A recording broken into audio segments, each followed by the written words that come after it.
Welcome to the France 24 Observers. This show is based on our network of observers. They're ordinary people around the world who tell us what's going on where they are and send in photos and videos to document it. We check everything here in Paris and bring the best to you. We begin today in Bulgaria, where a road accident in a provincial village touched off nationwide protests. A young ethnic Bulgarian man was killed by a minibus driven by an associate of a local crime boss, a member of the country's Roma minority. The incident touched a nerve in the village where many people resent the wealth of Kirill Rashkov, who's known across the country as Tsar Kiro, or the Gypsy Tsar. But it also touched a racist nerve. As elsewhere in Eastern Europe, resentment of the Roma is never far from the surface. Our observer is in Sofia, the capital. His name is Ruslan Trad.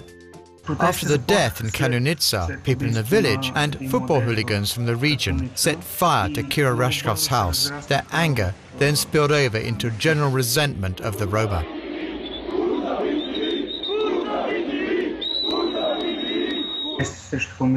I don't think it's a coincidence that these protests happened just a few weeks ahead of our presidential elections. I'm sure they're being stoked by Bulgarian nationalist parties, especially the biggest one, Ataka.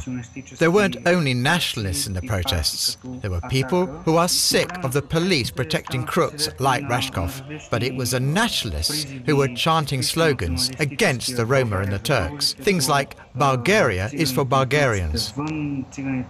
It's true that since the fall of communism, Bulgarian politicians have protected men like Rashkov because they needed them to get elected. Also, we have huge economic problems. That often means people turn to nationalism.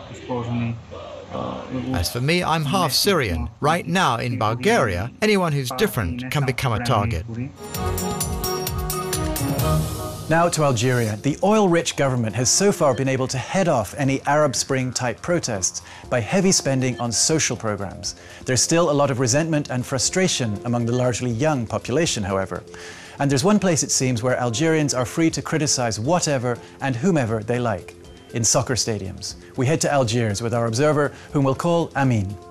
There's always been chanting in Algerian soccer stadiums. It's a tradition, but political chants, that started in 1988. That's when we started chanting slogans against the regime, against the military government, against the high cost of living.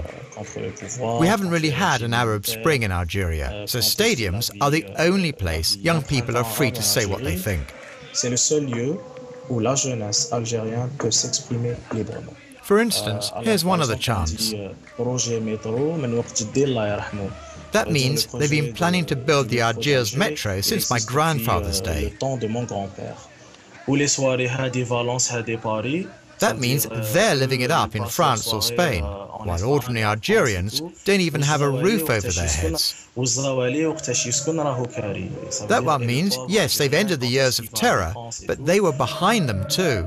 At the end of the day, though, the chants don't really bother the regime. They say, you say what you want, but we'll go on doing what we're doing. Now for a roundup of the best photos and videos sent in this week by our observers. We begin in Tunis with Maher Hamdi. It's been 9 months now since the Tunisian people overthrew President Ben Ali. Youth unemployment was what sparked the revolution, and it's still as big a problem as ever. Maher tells us the ministries aren't doing enough to help young graduates who can't find work. So they're coming out into the streets again to demonstrate. Their slogans are just as radical as during the revolution against Ben Ali.